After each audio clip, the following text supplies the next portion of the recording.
மக்கள் ஒற்றுமையை பாதுகாப்போம் என்ற முழக்கத்தோடு இந்த உண்ணாநிலை போராட்டத்தை மார்க்சிஸ்ட் கட்சி நடத்துகிறது. திருப்பரங்குன்றத்தில் திருக்கார்த்திகை தீபத்தை முன்னிட்டு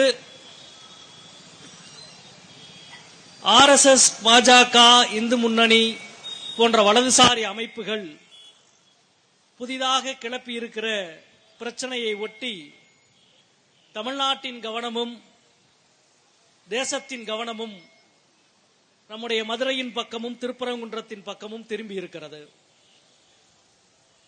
நாம் எதையெல்லாம் பேச வேண்டும்,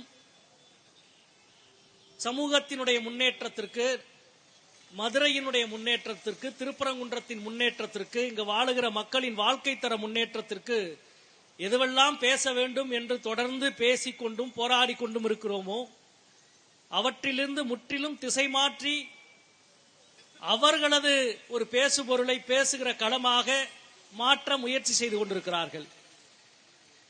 அதற்கு எதிராக தமிழ்நாடும் மதுரையும் திருப்பரங்குன்றமும் மிக வலிமையாக தங்களது எதிர்வினையை ஆற்றிக் கொண்டிருக்கிறது. அவற்றின் ஒரு பகுதிதான் இன்றைக்கு நடக்கிற இந்த உண்ணாநிலை போராட்டம். நான் இப்பொழுது நடைபெற்றுக் கொண்டிருக்கின்ற இந்த பிரச்சனைக்குள்ளே வருவதற்கு முன்பு ஒரு சிறிய வரலாற்றை நினைவுபடுத்தி விட்டு வரலாம் என்று நான் நினைக்கின்றேன். திருப்பரங்குன்றத்திற்கென்று ஒரு மிகப்பெரிய சிறப்பு இருக்கிறது. அநேகமாக நான் அறிந்தவரை இந்திய திருநாட்டில் ஒரு வழிபாட்டு தலம், ஒரு கோவில் 3000 ஆண்டுகளாக தொடர்ந்து இலக்கியங்களால் பாடப்பட்டு கொண்டே இருக்கிற, வரலாற்று தடயங்கள் இருக்கிற ஒரு திருத்தலம் என்றால் அநேகமாக அது திருப்பரங்குன்றம் மட்டுமாகத்தான் இருக்கும் என்று நான் நினைக்கிறேன். 3000 ஆண்டாக சங்க இலக்கியங்களில் பரங்குன்றம் அவ்வளவு அழகாக பேசப்படுகிறது. பரங்குன்றம் என்றால் குளிர்ந்த அழகிய ஒரு குன்றம், பரங்குன்றம்.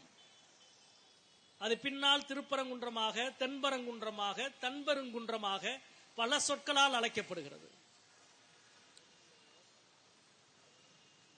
அந்த திருப்பரங்குன்றத்தில் முதலில் தமிழினுடைய முதல் கடவுள் முருகன், கொற்றவையினுடைய மகன், கொற்றவை சிறுவ என்று சங்க இலக்கியம் முருகனை சொல்லுகிறது. கொற்றவையினுடைய மகனான முருகனை, மலைமகனை, குறிஞ்சி கடவுளை 3000 ஆண்டாக தமிழ் இனக்குழு கொண்டாடி கொண்டே இருக்கிறது, வணங்கிக் கொண்டே இருக்கிறது. ஒரு காதல் கடவுள் முருகன்.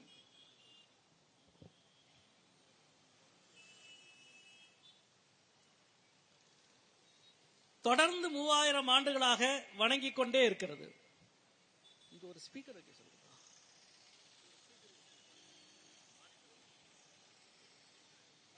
சிலப்பதிகாரத்தில் திருப்பரங்குன்றத்தை பற்றி குறிப்பு வருகிற பொழுது, உடல் நலம் குன்றிய ஒரு மனிதனுக்கு உடல்நலம் வேண்டி திருப்பரங்குன்றத்தில் இருந்த வேல் வடிவில் இருந்த இறைவனை வழிபட்டார்கள் என்று குறிப்பு வருகிறது. வேல் கோட்டம் என்று அதற்கு பெயர்.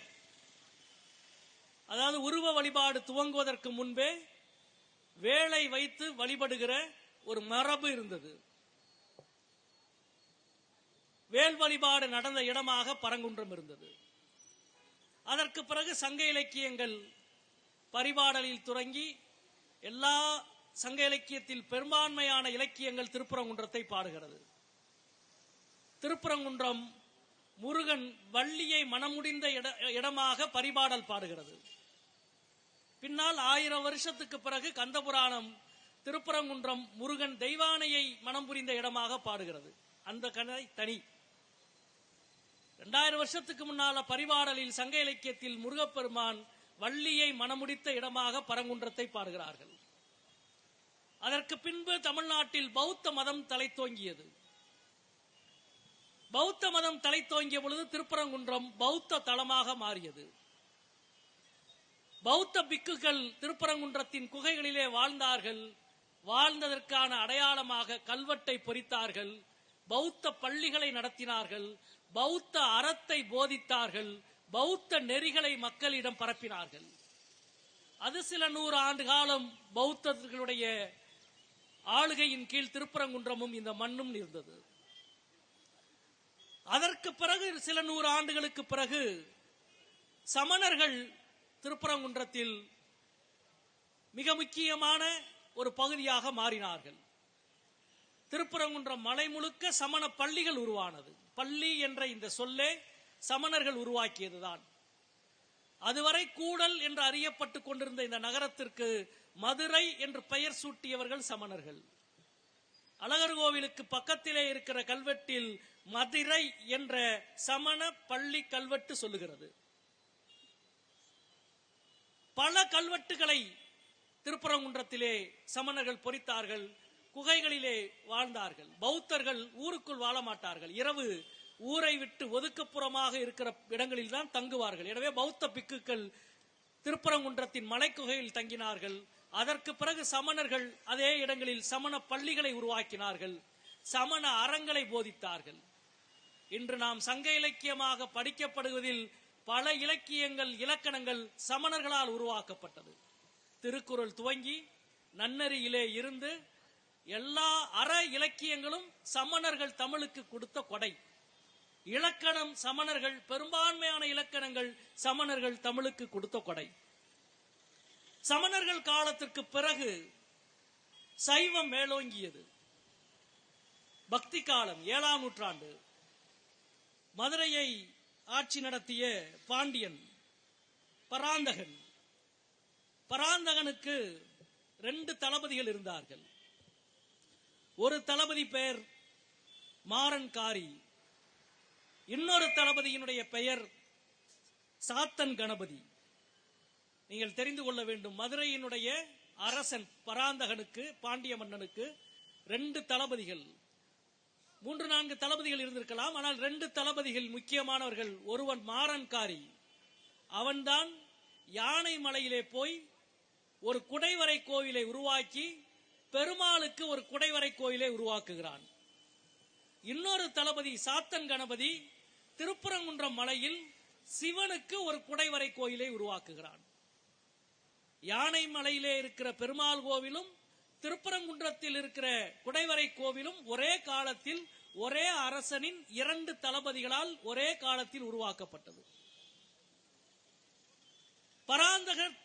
பராந்தக பாண்டியனுடைய தளபதி சாத்தன் கணபதி குகைவரை கோவிலை சிவனுக்கு உருவாக்கியதுக்கு பிறகு அடுத்த ஒரு 300-400 ஆண்டுகள் சிவனுடைய பாடல் பெற்ற ஸ்தலமாகவே தேவாரம் பாடிய மூவரும் திருப்பரங்குன்றத்தை பாடுகிறார்கள்.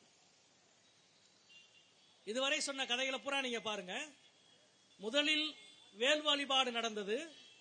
அதற்கு பிறகு பௌத்தர்களின் தலமாக இருந்தது. அதற்கு பிறகு சமணர்களின் தலமாக இருந்தது. அதற்கு பிறகு பாண்டியர்கள் காலத்தில் சைவ தலமாக மாறியது. அப்பொழுதுதான் சாத்தன் கணபதி குடைவரை கோவிலை எழுதிவிட்டு கல்வெட்டை வடிக்கிறான். இது சிவனுக்கானது என்று அந்த கல்வெட்டு வடிக்கப்படுகிறது. முதலில் சமஸ்கிருதத்தில் அந்த கல்வெட்டு வடிக்கப்படுகிறது. அதுவரை திருப்பரங்குன்றம் முருகனோடும் தமிழோடும் மட்டும் சம்பந்தப்பட்ட இடமாக இருந்தது. 1500 ஆண்டுகளுக்கு பிறகு 8ஆம் நூற்றாண்டில் சமஸ்கிருதத்தோடும் சிவனோடும் சம்பந்தப்பட்ட இடமாக மாறுகிறது.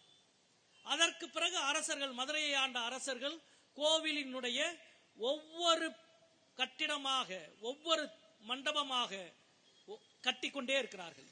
அதாவது குடைவரை கோவிலை முதலில் உருவாக்குகிறான் சாத்தன் கணபதி 7ஆம் நூற்றாண்டு 8ஆம் நூற்றாண்டில். அதற்கு பிறகு அதற்கு முன்னால் இருக்கிற மண்டபம், அதற்கு முன்னால் இருக்கிற மண்டபம், அதற்கு முன்னால் இருக்கிற மண்டபம் என்று ஒவ்வொரு மன்னர்களும் ஒவ்வொரு மண்டபங்களாக கட்டி வருகிறார்கள். குறிப்பாக உங்களுக்கு தெரியும், கோபுரத்தை வீரப்ப நாயக்கர் கட்டுகிறார். அதற்கு பிறகு கருவறை மண்டபத்தையும் கம்பத்தடி மண்டபத்தையும் மன்னர் திருமலை கட்டுகிறார். நிறைவாக இருக்கிற ஆஸ்தான மண்டபம் என்று சொல்லப்படுகிற முகப்பு மண்டபத்தை ராணி மங்கம்மாள் கட்டுகிறாள். அதற்கு முன்னால் இருக்கிற 16 கால் மண்டபம் கோவில் மயில் மண்டபம் என்று எல்லா மண்டபமும் எந்தெந்த காலத்தில் எந்தெந்த மன்னர்களால் எப்பொழுது கட்டப்படுகிறது என்ற துல்லியமான வரலாறு இருக்கிற திருக்கோவில் இந்தியாவிலேயே திருப்பரங்குன்றம் தான். நான் புராண கதை சொல்லவில்லை. எழுதப்பட்ட வரலாற்று உண்மைகளை இந்த மேடையின் வாயிலாக சங்கிகளிடம் பேசுவது எங்கள் நோக்கமல்ல. நாங்கள் மதுரை மக்களிடம் பேசுகிறோம். தமிழ்நாட்டு மக்களின் மனசாட்சியோடு உரையாடுவதுதான் மார்க்சிஸ்டுகள் செய்கிற ஒரே பணி. எங்களுக்கு எந்த அரசியல் நோக்கமும் கிடையாது, குறுகிய அரசியல் நோக்கம் கிடையாது. திருப்பரங்குன்றத்தில் வேர்க்கோட்டம் ஆரம்பித்த 3000 ஆண்டுக்கு முன்பு இருந்து ஒவ்வொரு கட்டடமாக எப்படி கட்டப்பட்டு வந்தது என்பதற்கு மிக மிக துல்லியமான வரலாற்று ஆதாரம் இருக்கிறது. நண்பர்களே, அதற்கு பிறகு கடைசியாக ராணி மங்கம்மா ஆஸ்தான மண்டபத்தை கட்டுகிறார். திருப்பரங்குன்றம் கோவிலுக்குள்ள நுழைஞ்சீங்கன்னா முன்னால இருக்கிற மண்டபம் இருக்குல்ல, அதான் ஆஸ்தான மண்டபம். கம்பீரமான மண்டபம், அழகு பொருந்திய மண்டபம்.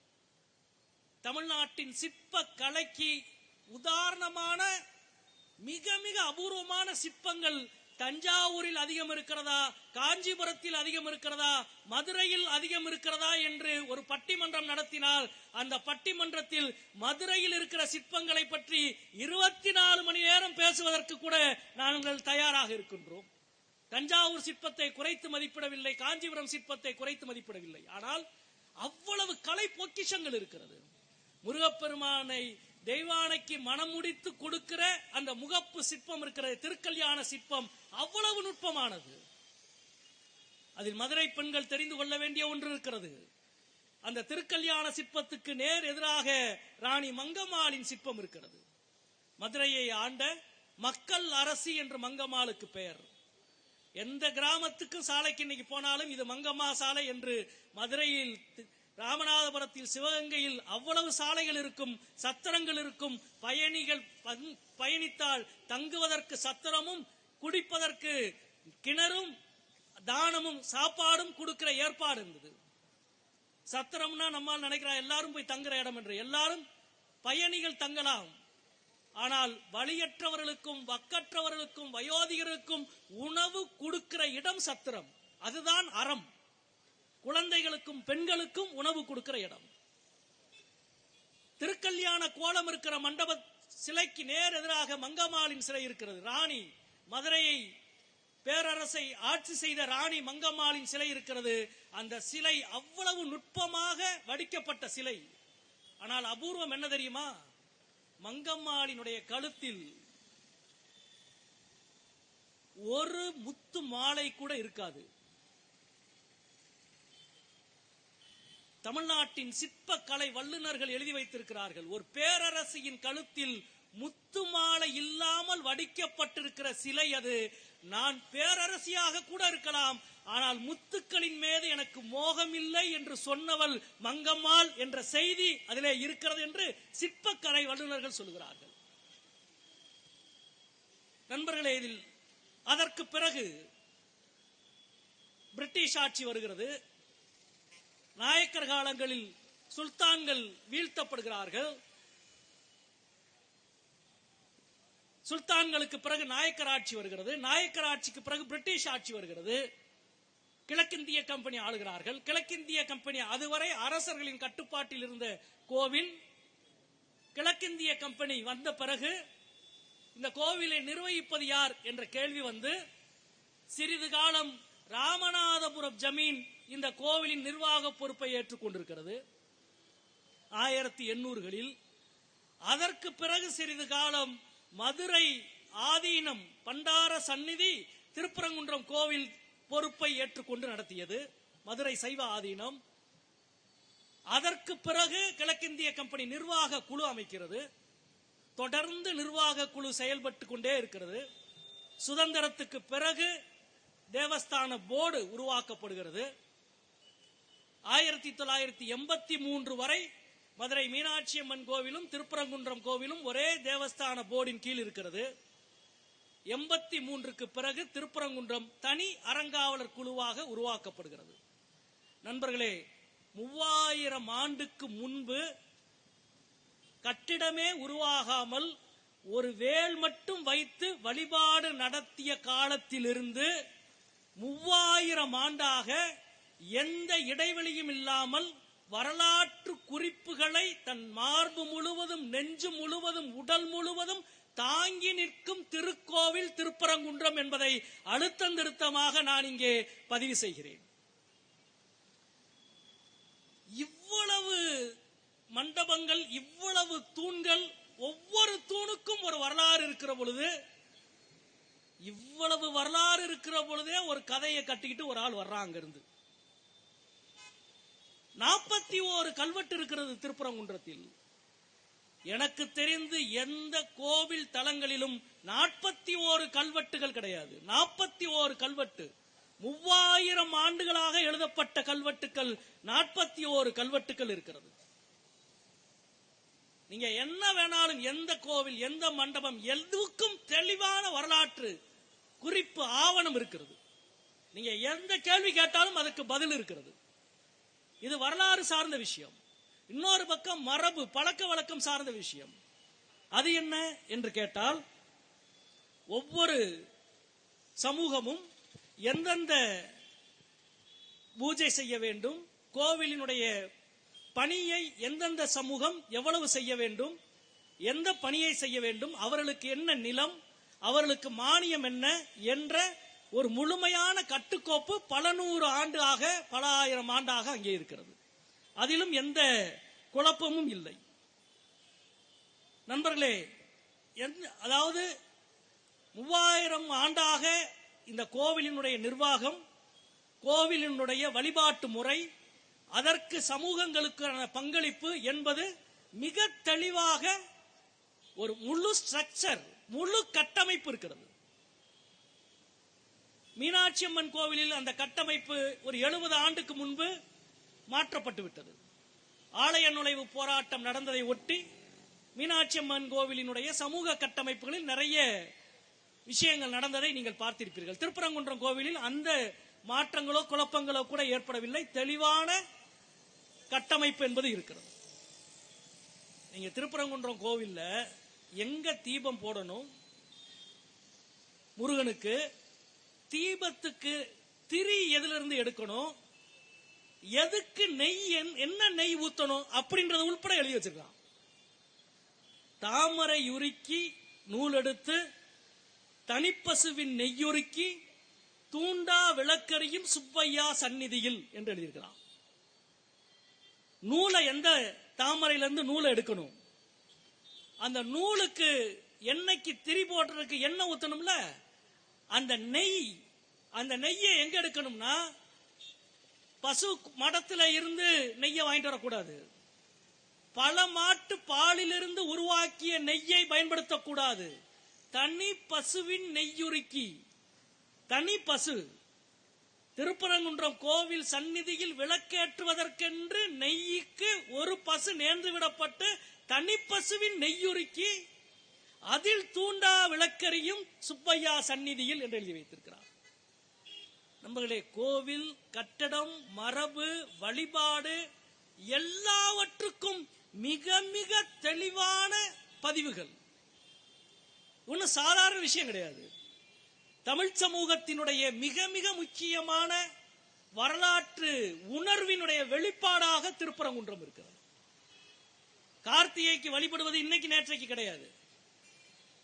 தமிழகத்தினுடைய, தமிழருடைய அறிவு மரபில் கார்த்திகைக்கு மிக மிக முக்கியமானது இருக்கிறது. கார்த்திகை என்பது ஒரு நட்சத்திர கூட்டம். அந்த நட்சத்திர கூட்டத்தில் 6 நட்சத்திரங்கள் பெரிய நட்சத்திரங்கள். அந்த 6 நட்சத்திர கூட்டத்தோடு நிலவு இருக்கிற காலம் கார்காலம், மழைக்காலம். அந்த 6 நட்சத்திர கூட்டத்தோடு சூரியன் இருக்கிற காலம் கோடை காலம், வெயில் காலம். மழைக்காலம், வெயில் காலம் என்பதை சூரியனையும் நிலவையும் வைத்து நாம் கணித்ததாக பலர் நினைக்கிறார்கள். சூரியனையும் நிலவையும் வைத்து கணிக்கப்பட்டதல்ல.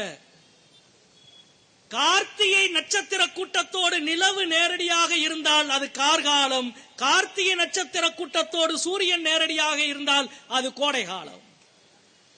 மலையில் இருந்த மக்கள் வானியல் அறிவை அவ்வளவு நுட்பமாக புரிந்து உருவாக்கினார்கள். எனவே தான் மலை மகன் முருகனை கார்த்திகை நட்சத்திரத்தோடு ஒப்பிடுகிற, புரிந்து கொள்ளுகிற, வழிபடுகிற மரபு இங்கே உருவானது. நம்முடைய மாதங்கள், மாதத்தின் துவக்கம் இன்னைக்கு 1ஆம் தேதி ஆரம்பிக்கிறோம். அது பிரிட்டிஷ் காலண்டர். தமிழ் மாதங்களினுடைய துவக்கம் பௌர்ணமியிலிருந்து துவங்கியது. உங்களுக்கு தெரியும், மார்கழி திங்கள் மதி நிறைந்த நன்னாளால் என்ற பாடல் உங்களுக்கு தெரியும். மார்கழி திங்கள் என்றால் மார்கழி மாதம், மதி நிறைந்த பௌர்ணமி. பௌர்ணமி அன்னைக்கு தான் ஒரு மாதம் ஆரம்பிக்கும். முழு நிலவு நாளன்று தான் தமிழ் மாதம் துவங்கும். கார்த்திகையின் முழு நிலவு நாளன்று துவங்குகிற தமிழ் மாதத்தில் வழிபடுகிற முருகனுக்கு எங்கே விளக்கேற்ற வேண்டும், என்ன விளக்கேற்ற வேண்டும், என்ன திரியேற்ற வேண்டும், திரிக்கு என்ன நெய் வைக்க வேண்டும் என்பது உட்பட தமிழ் சமூகம் எழுதி வைத்து, நம் முன்னோர்கள் எழுதி வைத்து நம்மிடம் கொடுத்திருக்கிறார்கள். அதுதான் நமக்கு மிகப்பெரிய கொடை, மிகப்பெரிய கொடை. சங்கிகள் வட இந்தியாவை போல தமிழ்நாட்டில் வாலாட்ட முடியாததற்கு நாமெல்லாம் காரணம் மட்டுமல்ல, நம் முன்னோர்கள் எழுதி வைத்த வரலாறு தான் முதல் பெரும் காரணம். இவ்வளவு தெளிவாக இருக்கும் பொழுதே இவர்கள் இவ்வளவு தெளிவான வரலாற்றை கொண்ட ஒரு நகரத்தில் சுதந்திரத்திற்கு பிறகு முதலில் பிரச்சனையை எப்பொழுது உருவாக்குகிறார்கள்? 1992 ஆண்டு பாபர் மசூதி இடிக்கப்பட்டது பாஜக, RSS, VHP கும்பலால்.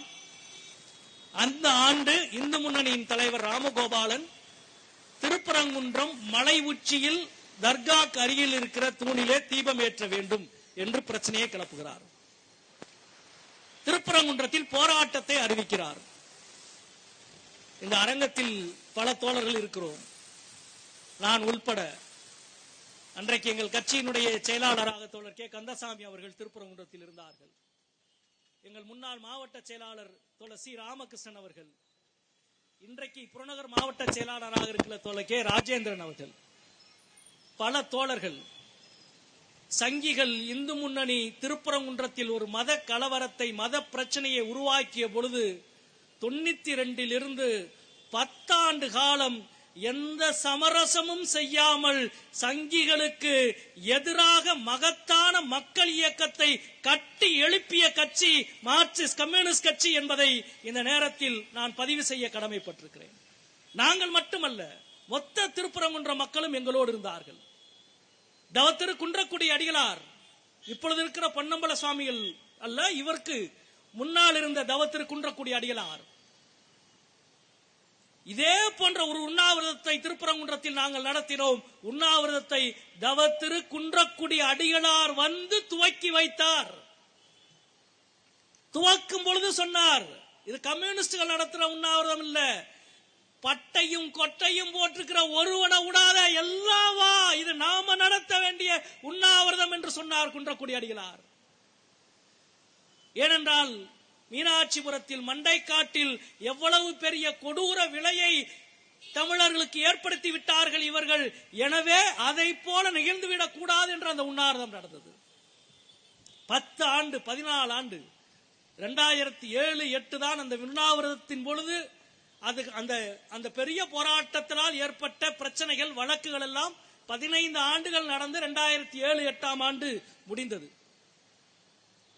1992 பாபர் மசூதி இடிக்கப்பட்ட பிறகு மீண்டும் இங்கே துவங்க வேண்டும், அதே போன்ற ஒரு கலவரத்தை, அதே போன்ற ஒரு மத பிரச்சனையை உருவாக்கி இந்துக்களினுடைய வாக்குகளினுடைய அரசியலுக்கு அது பயன்படும் என்று தொடர்ந்து முயற்சி செய்த பாஜக, இந்து முன்னணி, வலதுசாரிகள் அதற்கு பிறகு சோர்ந்து கைவிட்டு வெளியேறினார்கள்.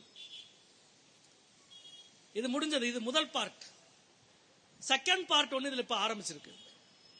இந்த செகண்ட் பார்ட் எங்க ஆரம்பிக்குதுன்னா, 2019 ஆண்டு பாபர் மசூதி ராம ஜென்ம பூமி வழக்கில் உச்சநீதிமன்றத்தினுடைய சிறப்பு அமர்வு கொடுத்த தீர்ப்புக்கு பிறகு ஆரம்பிக்கிறது. பாபர் மசூதி ராம ஜென்ம பூமி வழக்கில் உச்சநீதிமன்றம் தீர்ப்பு கொடுத்ததற்கு பிறகு இந்தியா முழுக்க 2019க்கு பிறகு கடந்த 5 ஆண்டுகளில் பல வழிபாட்டு தலங்கள் சார்ந்த பிரச்சனை நீதிமன்றத்தில் எழுப்பப்படுகிறது. குறிப்பாக நண்பர்களே, போன 2024-25 மட்டும் 18 வழக்குகள் பதிவு செய்யப்பட்டிருக்கிறது. இந்த 5 ஆண்டுகளில் 30 வழக்குகள் இந்தியாவின் பல மாநிலங்களில் பதிவு செய்யப்பட்டிருக்கிறது. இந்த வழக்குகள் எல்லாம் ஏறக்குறைய ஒரே பேட்டர்ன், ஒரே மாதிரி இருக்கு. நான் சொல்லல, எல்லா பத்திரிகையிலும் எழுதிய விஷயங்கள் தான். உத்தரப்பிரதேசத்தில் சம்பல்ன்ற ஒரு இடம் ஏஎஸ்ஐ இந்திய தொல்லியல் துறை கட்டுப்பாட்டில் இருக்கு. திடீரென்று ஒருவர் கிளம்பி போறார். அந்த மசூதி, சம்பல்ல இருக்கிற மசூதி இந்திய தொல்லியல் துறை கட்டுப்பாட்டில் இருக்கிற மசூதி. அந்த மசூதி கீழே ஹரிஹரர் கோயில் இருக்கு, அந்த கோயிலை இடிச்சிட்டு தான் மசூதி கட்டப்பட்டது என்று வழக்கு தொடுக்கிறார். உடனே நீதிமன்றம் தீர்ப்பு கொடுக்குது, உத்தரவு போடுது. அப்படின்னா அந்த மசூதி வளாகத்தை ஆய்வு செய்து, தோண்டி ஆய்வு செய்து அறிக்கை கொடுங்கன்னு போகுது. அங்கே போய் தோண்டுகிறார்கள், பிரச்சனை உருவாகிறது, மத கலவரம் உருவாகிறது, மோதல் உருவாகிறது, 5 பேர் கொல்லப்படுகிறார்கள். பெரும் பதட்டம், இன்றைக்கு வரை பதட்டம் இருக்கிறது. இன்னும் பல மாதங்கள் பதட்டத்தை சங்கிகள் அங்கே தக்க வைப்பார்கள். அதே போல பதான்பூரில், அதே போல வாரணாசியில், லக்னோவில் பீலே வாலி மசூதி, மத்திய பிரதேசத்தில் டெல்லிக்கு பக்கத்திலே, குதுப் மினாருக்கு பக்கத்திலே என்று கடந்த ஆண்டு மட்டும் 18 வழக்குகள். ஒரே மாதிரி தான், ஒரு வழிபாட்டு தலம் இருக்கும், அது சார்ந்து ஒரு கதை, இது எங்கள் நம்பிக்கை என்ற அடிப்படையில் ஒரு வழக்கு தொடுக்கப்பட்டு, அந்த நம்பிக்கைக்கான சட்ட வடிவத்தை நீதிமன்றத்தின் மூலம் பெற்றுவிட்டு, சட்ட வடிவத்தை நாங்கள் பெற்றுவிட்டோம், எனவே இதை அமுல்படுத்துவோம் என்று களத்திலே வந்து கலவரத்தை உருவாக்குவது. இது ஒரே மெத்தட், ஒரே மாடல், ஒரே மாதிரி. இது 2019க்கு பிறகு நடந்தது. இந்த இடம்தான் மிக முக்கியமான இடம். நண்பர்களே, சமீபத்தில் இந்த வழக்கு சார்ந்த விஷயங்களை பற்றி, திருப்பரங்குன்றம் வழக்கு, தனி நீதிபதியுடைய தீர்ப்பு, அதற்கு பிறகு 2 நீதிபதிகளுடைய விசாரணை, இவற்றையெல்லாம் நான் விரிவாக பேசப் போவதில்லை.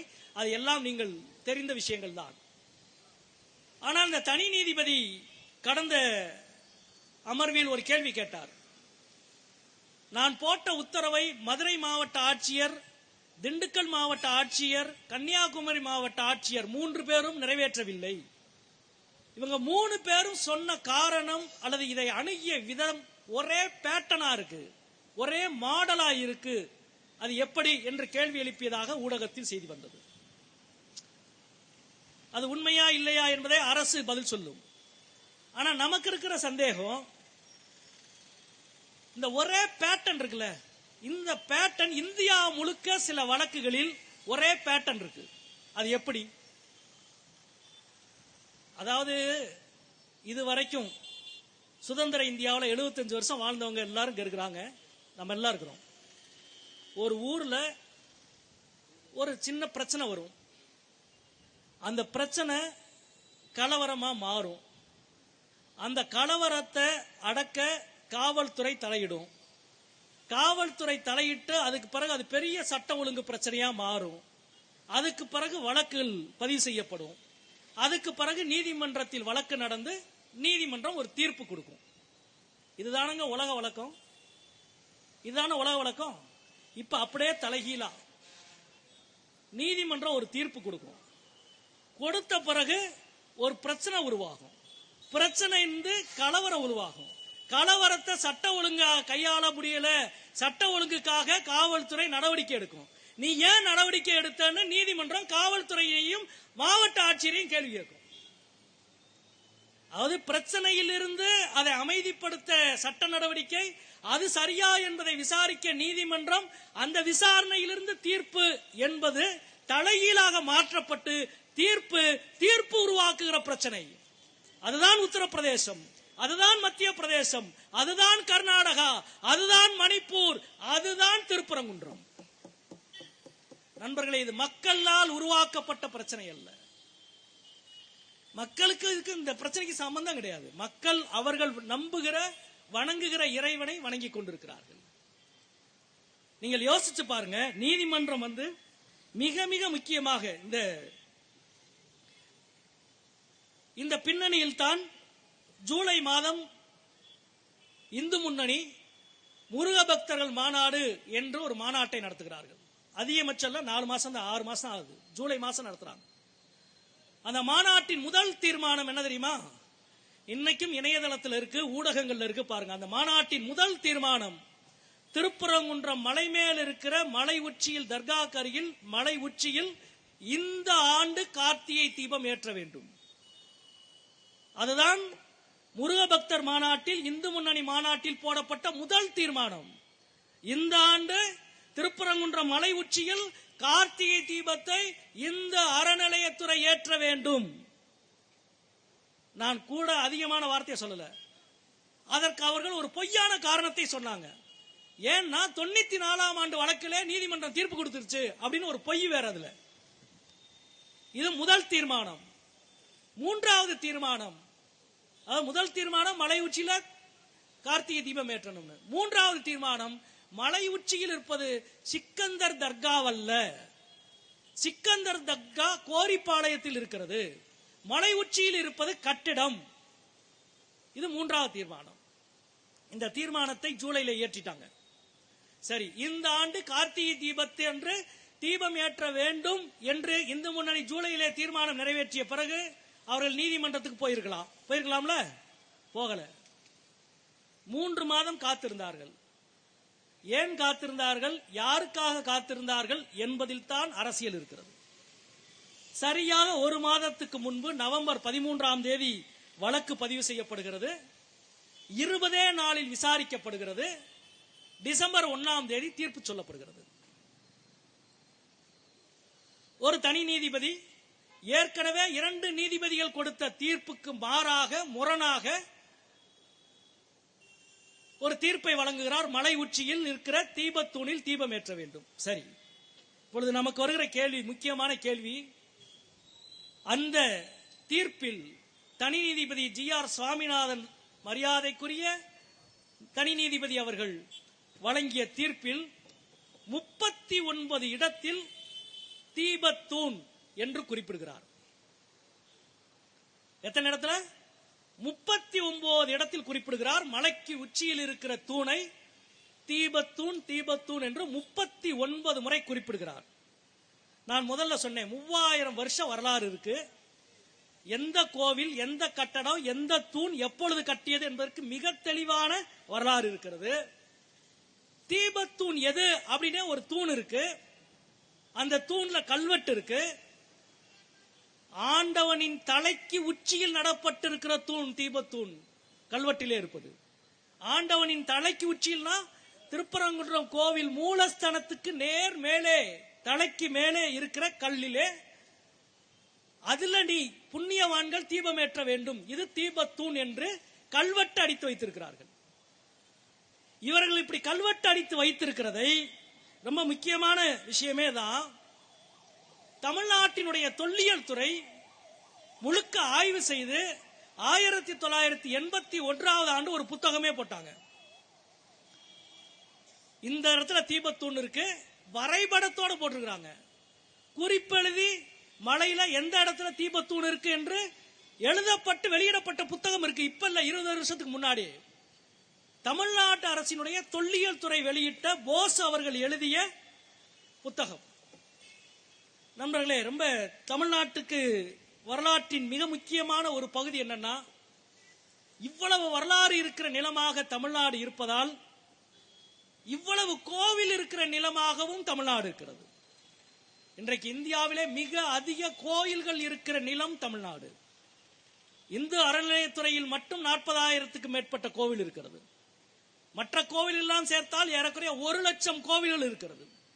1 லட்சம் கோவில்கள் இருக்கிற இடத்தில் இந்துத்துவ சக்திகளால் வாழாட்ட முடியவில்லையே என்பதுதான் அவர்களது கவலை. நாங்கள் நாடாளுமன்றத்திலே சொன்னோம், ஆன்மீகம் எது, உங்களின் மதவெறி எது என்பதை பிரித்தறிகிற ஆற்றல் தமிழ்நாட்டின் கடவுள் நம்பிக்கையாளர்கள் அத்தனை பேருக்கும் இருப்பதால் உங்களால் இங்கே வாழாட்ட முடியவில்லை என்று சொன்னோம். அதனால் தான் இந்தியாவில் ஒரு மாநிலத்தில் தொல்லியல் துறை உருவாக்கப்பட்டதென்றால் முதலில் உருவாக்கப்பட்ட மாநிலம் தமிழ்நாடு என்பது நம் அனைவரின் பெருமை. அதே போல அனைத்து கோவில்களும் அறநிலையத்துறையின் கீழ் கொண்டு வந்தது சென்னை ராஜதானி மெட்ராஸ் பிரசிடென்சி. அதனால்தான் இன்றைக்கு தமிழ்நாடு, ஆந்திரா, கேரளா, கர்நாடகா, தெலுங்கானா உள்ளிட்ட தென் மாநிலங்களின் கோவில்கள் அனைத்தும் அறங்காவலர் துறையில் இருக்கிறது. தமிழ்நாட்டின் வரலாற்றை காப்பாற்றியதில் தொல்லியல் துறையும், தமிழ்நாட்டின் ஆன்மீக பெருமையை காப்பாற்றியதில் அறநிலையத்துறைக்கும் மிக மிக முக்கியமான பங்கு இருக்கிறது. எனவே தான் இது இரண்டையும் பாஜக, இந்து முன்னணி எந்நேரமும் எதிர்த்து கொண்டிருக்கிறது, தாக்கி கொண்டிருக்கிறது. நண்பர்களே, இதில் மிக முக்கியமான சுவாரஸ்யமான இன்னொரு மிக முக்கியமான விஷயம் இந்த இடத்தில் என்னவென்றால், இந்த கோவில், இந்த திருப்பரங்குன்றம் என்ற இந்த புத்தகத்தை 1981ஆம் ஆண்டு இந்து அறநிலையத்துறை வெளியிட்டது. மன்னிக்க வேண்டும், இந்திய தொல்லியல் தமிழ்நாடு தொல்லியல் துறை வெளியிட்டது. இந்த தொல்லியல் துறை வெளியிட்ட இந்த புத்தகத்தின் ஆசிரியர் போசு என்பவர். அதைவிட முக்கியமான விஷயம், இந்த தொல்லியல் துறை வெளியிட்ட இந்த புத்தகத்தை பதிப்பித்தவர் மரியாதைக்குரிய தொல்லியலாளர் நாகசாமி. அருணந்தோழர் இருக்காரு. இங்கேதான் வரலாற்றின் சுவாரஸ்யமான முடிச்சிருக்கிறது. இந்த நாகசாமிக்கு போன வருஷம் மோடி அரசு பத்மஸ்ரீ விருது கொடுத்திருக்கு. இப்ப விஷயத்துக்கு வா. போன வருஷம் நாகசாமிக்கு பத்மஸ்ரீ விருது கொடுத்திருக்கு. ஏன் பத்மஸ்ரீ விருது கொடுத்துச்சுன்னா, இந்த நாகசாமி தான் ஒரு பெரிய வரலாற்று புரட்டை செய்தார். என்னன்னா, திருக்குறள் என்பது சமஸ்கிருதத்தில் எழுதப்பட்ட வேதத்தின் மொழிபெயர்ப்பு என்று புத்தகம் போட்டார். இவ்வளவு விசுவாசமாக இருக்கிற நாகசாமியை சும்மா விட முடியுமா? இடவனே பிடி ஒரு பத்மஸ்ரீ என்று ஒன்றிய அரசு ஒரு பத்மஸ்ரீ விருதை 2 ஆண்டுக்கு முன்பு கொடுத்தது.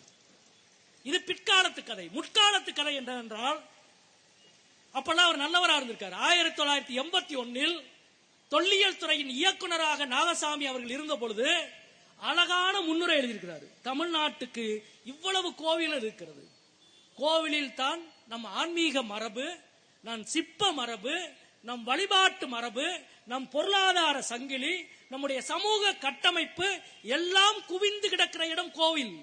எனவே கோவில்களை பற்றி தொல்லியல் துறை நிறைய ஆய்வுகளை மேற்கொள்ள வேண்டும் என்று முடிவு செய்து எண்ணற்ற ஆய்வுகள் நடந்தது. அதில் ஒன்றுதான் திருப்பரங்குன்றம் கோவிலை பற்றி போஸ் எழுதிய ஆய்வு, அழகர் கோவிலை பற்றி பேராசிரியர் தோப்பா அவர்கள் எழுதிய ஆய்வு, நெல்லையப்பர் கோவிலை பற்றி எழுதிய ஆய்வு, திருச்செந்தூர் கோவிலை பற்றி எழுதப்பட்ட ஆய்வு, தஞ்சாவூர் கோவிலை பற்றி எழுதப்பட்ட ஆய்வு, காஞ்சிபுரம் கோவிலை பற்றி எழுதப்பட்ட ஆய்வு, இவை அத்துணை ஆய்வுகளையும் நடத்தி இருப்பது பல்கலைக்கழகங்கள், அறிவுத்துறை நிர்வாகம், அறிவுத்துறை நிறுவனம். எவ்வளவு பெரிய பொக்கிஷங்களை உருவாக்கி வச்சிருக்காங்க தெரியுமா நண்பர்களே? இவ்வளவு பொக்கிஷங்களையும் உருவாக்கி வைத்திருக்கிற இந்த பின்னணியில் தான் இன்றைக்கு இந்த நாகசாமி தான் அதில் எழுதியிருக்கிறார். இவ்வளவு அந்த நாகசாமி பதிப்பித்த அந்த புத்தகத்தில் தான் தீபத்தூண் எது, அங்கே தீபம் ஏற்ற வேண்டும், புண்ணியவான்கள் தீபம் ஏற்ற வேண்டும், அந்த தீபத்துக்கு திரி என்ன, நெய் என்ன என்பது உள்ளிட்ட விஷயங்கள் அதில் தெளிவாக இருக்கிறது. நண்பர்களே, ஒருவர் கேட்கிறார் என்பதற்காக எந்த ஒரு நம்பிக்கையின் பெயரில் ஒரு தீர்ப்பை கொடுப்பதாக இருந்தால் அதற்கு என்ன முடிவு இருக்கிறது? இந்த கேள்வி இருக்கிறதா இல்லையா? இவர்களது நோக்கம், உண்மையிலேயே இவர்களது நோக்கம் என்ன? கூரத்தாழ்வாரினுடைய ஒரு பாடல் இருக்கிறது. தீபம் ஏற்றுவதை பற்றி கூரத்தாழ்வாரினுடைய ஒரு மிகச்சிறந்த பாடல். அன்பே தகலியாய், ஆர்வமே நெய்யாக, இன்புருக சிந்த இடுதிரையாக, நண்புருகு ஞான சுடர் விளக்கே என்ற ஒரு பாடல். அன்பே தகலி, ஆர்வமே நெய், இன்புற்ற சிந்தனையே திரி, அதுதான் தீபம், ஆன்மீகம். இவர்களுக்கு அல்ல, இவர்களுக்கு அன்பு தகலி அல்ல, அடிதடிதான் இவர்களுக்கு தகலி. ஆர்வம் அல்ல இவர்களுக்கு, கலகம்தான் இவர்களது நோக்கம். சிந்தனையும் இன்புற்ற சிந்தனை அல்ல, ஆன்மீகத்துக்கு அடிப்படை இன்புற்ற சிந்தனை என்று சொல்கிறார்கள். இன்புற்ற சிந்தனை அல்ல, இந்துத்துவா சிந்தனை தான் இவர்களுக்கு. இதுதான் இது ரெண்டுக்கும் இருக்கிற வித்தியாசம். எனவே இவ்வளவு வரலாற்று பெருமை இருக்கிற இந்த ஊரில் வரலாற்றை திரிக்கிற வேலையை இன்றைக்கு எப்படி செய்கிறார்கள் என்பதை பார்க்கிறோம். இதில் நமக்கு பெரிய அதிர்ச்சி அதிமுகவினுடைய செயல்பாடு. கூட்டணி வச்சுக்கலாம், தேர்தலில் இடம் சீட்டு பிரிச்சுக்கலாம், போட்டியிடலாம் என்பது வேறு. ஆனால் பாஜகவினுடைய இந்துத்துவா குரலிலேயே பேச துணிகிற கட்சியாக இன்றைக்கு அதிமுக மாறி இருப்பதை வேதனையோடு பார்க்கிறோம். மிகப்பெரிய வேதனையாக இருக்கிறது. பேரறிஞர் அண்ணா அவர்களின் பெயரை தன் கட்சியின் பெயராக வைத்திருக்கிற ஒரு கட்சி எவ்வளவு மோசமான முடிவெடுக்கிறது என்பதை பார்க்கிறோம். இது வரலாற்றில் என்ன விசித்திரம்னா, திருப்பரங்குன்றம் கோவிலை பற்றிய முதல் புத்தகத்தை வெளியிட்ட அரசு மரியாதைக்குரிய எம்ஜிஆர் அவர்களின் அரசு. 81 தொல்லியல் துறை வெளியிட்ட பொழுது தமிழ்நாட்டின் முதலமைச்சர் எம்ஜிஆர் அவர்கள், அவருடைய வாழ்த்தோடு தான் அந்த புத்தகம் வெளிவருகிறது. மாண்புமிகு எம்ஜிஆர் அவர்கள் முதலமைச்சராக இருந்த பொழுதுதான் தீபத்தூண் என்பது எது என்பதற்கு இலக்கணம் வகுக்கப்பட்டு புத்தகம் பிரிண்ட் ஆகி தமிழக அரசு வெளியிட்டிருக்கிறது. எம்ஜிஆரை விட சிறந்த நிர்வாகியா எடப்பாடி? எம்ஜிஆருக்கு இருக்கிற கடவுள் பக்தியை விட எடப்பாடிக்கு அதிக கடவுள் பக்தி இருந்து விட்டதா? மரியாதைக்குரிய எம்ஜிஆரின் அரசு சொன்ன முடிவுக்கு எதிராக நீங்கள் செயல்பட்டால் அதிமுக எம்ஜிஆரின் விசுவாசி அல்ல, மோடி அமித்ஷாவின் விசுவாசி எடப்பாடி என்று மக்கள் உங்களை காரி உமிழ்வார்கள். நண்பர்களே, அது மட்டுமல்ல, இந்த வழக்கு மீண்டும் வருகிறது 94.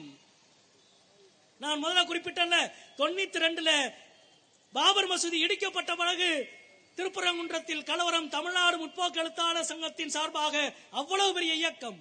அன்றைக்கு எங்கள் பொதுச் செயலாளராக இருந்த இங்கே பேராசிரியர் அருணன் கதிரேசன் அவர்கள் அந்த போராட்டத்தை, நான் முதலிலே சொன்னேன், குன்றக்குடி அடிகளார் அவர்கள் துவக்கி வைத்தார். பேராசிரியர் அருணன் அவர்கள் அந்த உண்ணாவிரத போராட்டத்தை முடித்து வைத்தார் என்பதை இந்த நேரத்தில் வரலாற்று பெருமையோடு இங்கே பதிவு செய்ய வேண்டும் என்று நாங்கள் நினைக்கிறோம்.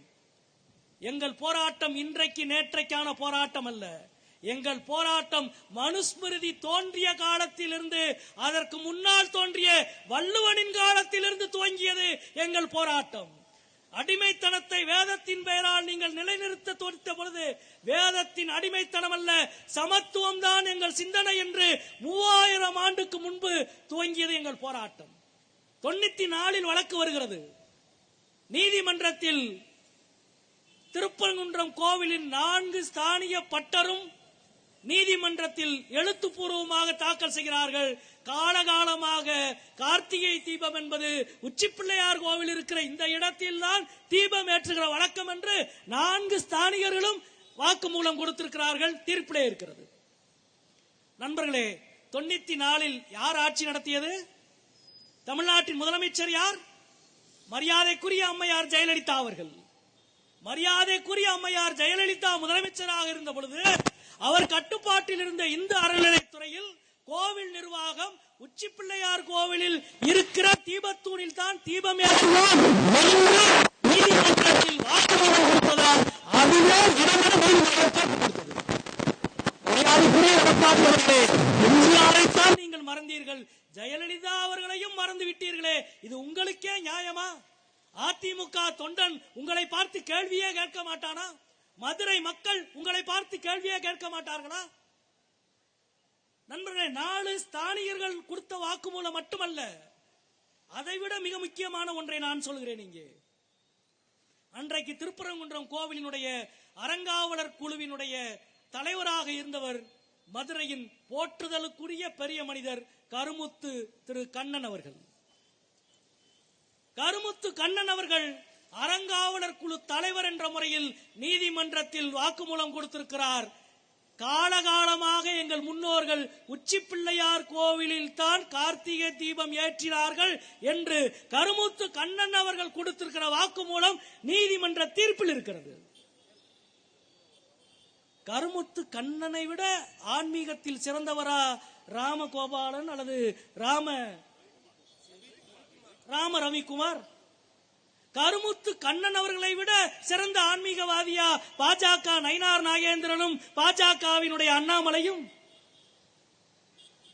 மதுரையில் தென் மாவட்டங்களில் 340 கோவிலுக்கு தன் சொந்த காசு செலவழித்து குடமுழுக்கு நடத்தியவர் கருமுத்து கண்ணன் அவர்கள் என்பதை இந்த நேரத்தில் நான் அடிக்கோடிட்டு காட்ட விரும்புகிறேன்.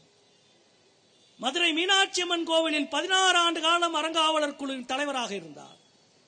மீனாட்சி அம்மன் கோவிலின் பொற்றாமரை குளத்தில் 15 ஆண்டுக்கு முன்பு பெரிதாக தண்ணீர் நிற்பதில்லை. வருடத்துக்கு 4-5 மாசம் காஞ்சிருக்கும்.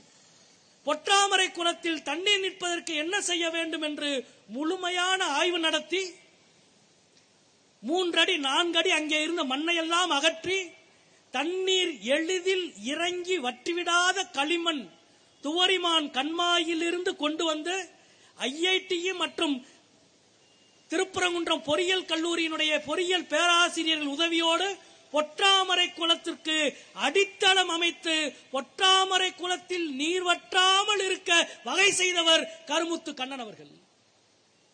அவர் இறந்த பொழுது நான் எழுதிய அஞ்சலி கட்டுரைக்கு தலைப்பே பொற்றாமரை குளத்தின் அடிநிலம் என்றுதான் எழுதினேன். அவர் ஆன்மீகவாதி. அவரை விட சிறந்த ஆன்மீகவாதியா நீங்கள்? மரியாதைக்குரிய கருமுத்து கண்ணன் அவர்கள் அறங்காவலர் குழு தலைவராக இருந்த பொழுது கொடுத்த வாக்கு மூலம் 2 நாட்களுக்கு முன்பு தி ஹிந்து நாளிதழில் 94வது ஆண்டு வந்த நீதிமன்ற தீர்ப்பை மேற்கோள் காட்டி சொல்கிறது. எவ்வளவு சிறந்த நிர்வாகத்தை நடத்தினார் மீனாட்சி அம்மன் கோவிலில். 15 வருஷம் மீனாட்சி அம்மன் கோவில்ல ஒரு சின்ன பிரச்சனை உருவாகிருக்குமா நிர்வாக ரீதியாக? அது மட்டுமல்ல, இந்தியாவிலேயே மிக தூய்மையான வழிபாட்டு தலம் அன்னை மீனாட்சி அம்மன் கோவில் என்ற விருதை பெற்றவர் கருமுத்து கண்ணன் அவர்கள். மதுரையின் பெருமை, மதுரையின் சிறப்பு. பிரசாதத்துக்கு கூட என்னைக்கும் ரேட் ஏத்தினதே கிடையாது. இப்ப அவர் இல்ல, உடனே ஏத்திட்டாங்க. போன மாசம் 10 ரூபா லட்டு 15 ரூபாய் ஆயிடுச்சு. கேட்க வேண்டிய மக்கள் பிரச்சனையை விடாமல் கேட்பது மார்க்சிஸ்டுகள் மட்டும்தான். அது மக்களின் சாப்பாட்டிலிருந்து பக்தர்களுக்கு கொடுக்கிற லட்டு வரைக்கும் விலையை ஏற்றாதே என்று சொல்லுகிற திறனும் தைரியமும் அரசியல் உறுதியும் எங்களுக்கு தான் இருக்கு. அதிமுக இன்றைக்கு முழுமையாக சரண்டர் ஆயிருக்கு. எங்களுக்கு தெரியும், கோடி கோடியாக 100, 1000 கோடியாக லஞ்சங்களால் குவிக்கிற ஒருவர்களால் ஒருபோதும் சங்கிகளுக்கு எதிராக அரசியல் திறனோடு பணியாற்றவே முடியாது. அதுதான் சந்திரபாபு நாயுடு, அதுதான் ஜெகன்மோகன் ரெட்டி, அதுதான் இந்தியாவின் மாநில கட்சிகள் எல்லாம். ஒருபோதும் பாஜகவின் இந்துத்துவ அரசியலுக்கு மக்களை விலை கொடுக்க விடமாட்டோம் என்ற உறுதி கம்யூனிஸ்டுகளுக்கு எப்படி இருக்கிறது என்றால் இந்த அரசியல் நேர்மையிலிருந்து இருக்கிறது. இன்றைக்கு அதிமுகவினுடைய இந்த நிலைமை. அதே போல இறுதியாக இந்துத்துவ கும்பலுக்கு நாங்கள் சொல்லிக் கொள்வோம், நீங்கள் நினைக்கிற மதுரை, நீங்கள் நினைக்கிற நிலம் தமிழ்நாடு அல்ல. நீங்கள் நினைக்கிற நிலம் மதுரை அல்ல. வட இந்தியாவின் மரபு எப்படியோ எங்களுக்கு தெரியாது. தமிழ்நாட்டின் மரபு தனி. எங்க கேரக்டரவே நீங்க புரிஞ்சுக்கல என்ற வசனம் மதுரையின் ஒவ்வொரு மைந்தனுக்கும் பொருந்தும், தமிழ்நாட்டின் ஒவ்வொரு மைந்தனுக்கும் பொருந்தும். அவ்வளவு கத்தி கூப்பாடு போட்டுக்கிருக்கு RSS இந்து முன்னணி. திருப்பரங்குன்றத்தில் சந்தனக்கூடு தேர் போகிறது. இந்து பக்தர்களும் இஸ்லாமியர்களும் வரிசையாக நின்று சந்தனக்கூடு தேரை இழுத்து கொண்டு போய் வணங்குகிறார்கள். அதுதான் திருப்பரங்குன்றம்.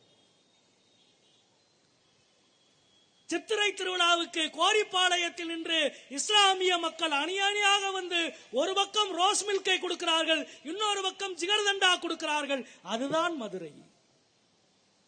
பங்குனி வீதிக்கு, பங்குனி உத்திரத்திற்கு திருப்பரங்குன்றத்தினுடைய பால்குடம் உங்களுக்கு தெரியும். மதுரையிலே இருந்து அவ்வளவு பால்குடம் வரும். இந்த வருடமும் நீங்கள் போருங்கள், மதுரையிலிருந்து வருகிற பால்குடத்திற்கு கீழமாசி வீதியில் கிச்சாபாய் சந்தன கடையில் வாசலில் நின்று பால்குடம் தூக்கி கொண்டு போகிற கால்களில் எல்லாம் சந்தனம் தடவுகிற மைந்தர்கள் மதுரையின் மைந்தர்கள் என்பதை நான் இங்கே அடிக்கோடிட்டு காட்ட விரும்புகிறேன்.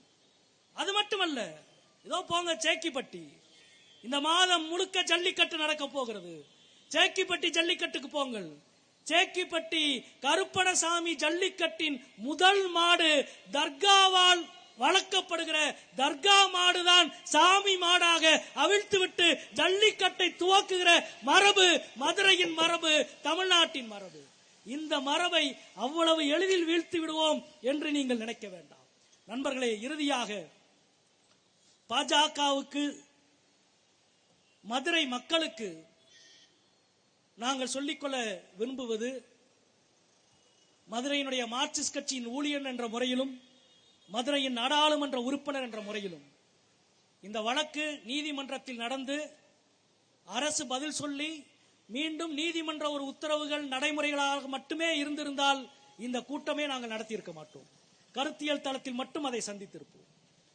ஆனால் நீதிமன்றத்தை ஒரு வாய்ப்பாக பயன்படுத்தி தொடர்ந்து மக்களிடம் பிரச்சாரம், போராட்டம், தினசரி பாஜகவின் தலைவர்கள் யாராவது ஒருவர் வந்து இந்த பிரச்சனையை பேசுவது, சமூக வலைதளங்களில் கட்டற்ற வெறுப்பு. எவ்வளவு, எனக்கெல்லாம் ஒரு 40 வீடியோ வெளியிட்டாங்க. நீங்கள் சமய நல்லிணக்கத்தை பேசினால் அடுத்த நிமிடம் சமூக ஊடகங்களால் நீங்கள் தாக்கப்படுவீர்கள். வெறுப்பு வெறுப்பு வெறுப்பு, இதுதான் பாஜகவின் ஒற்றை புள்ளி. அதற்கு ஒரே முக்கியமான உதாரணத்தை சொல்கிறேன். திருப்பரங்குன்றம் பிரச்சனையை ஒட்டி நாடாளுமன்றத்தில் விவாதம் நடந்தது. விவாதத்தில் நான் பேசினேன். திராவிட முன்னேற்ற கழகத்தின் சார்பில் தென்காசி எம்பி அவர்கள் பேசினார்கள். திமுகவினுடைய மூத்த தலைவர் மரியாதைக்குரிய அண்ணன் டி.ஆர். பாலு அவர்கள் பேசினார்கள். பல நாடாளுமன்ற உறுப்பினர்கள் பேசினோம். அக்கறையோடு பேசினோம். அமைதியை வலியுறுத்தி பேசினோம். அமைதியாக இருக்கிற நிலத்தில் பிரச்சனையை உருவாக்குகிற இந்த கும்பலினுடைய அரசியலை பற்றி பேசினோம். ஆனால் பாஜக சார்பில் யார் பேசினார் தெரியுமா? மதுரை மக்கள் தெரிந்து கொள்ள வேண்டும். திருப்பரங்குன்றம் பிரச்சனை ஒரு ஆன்மீக பிரச்சனையாக இருந்திருந்தால் பாஜகவில் இருந்து ஒரு ஆன்மீகம் சார்ந்த ஒருவர் பேசியிருப்பார். அப்படி யாரும் இருக்காங்களா எனக்கு தெரியல. பாஜகவின் சார்பில் திருப்பரங்குன்றம் பிரச்சனையை நாடாளுமன்றத்தில் பேசியவர்கள் 2 பேர். ஒருவர் அனுராக் தாக்கூர், இந்தியாவில் வெறுப்பு பேச்சுக்கு புகழ்பெற்ற நாடாளுமன்ற உறுப்பினர்.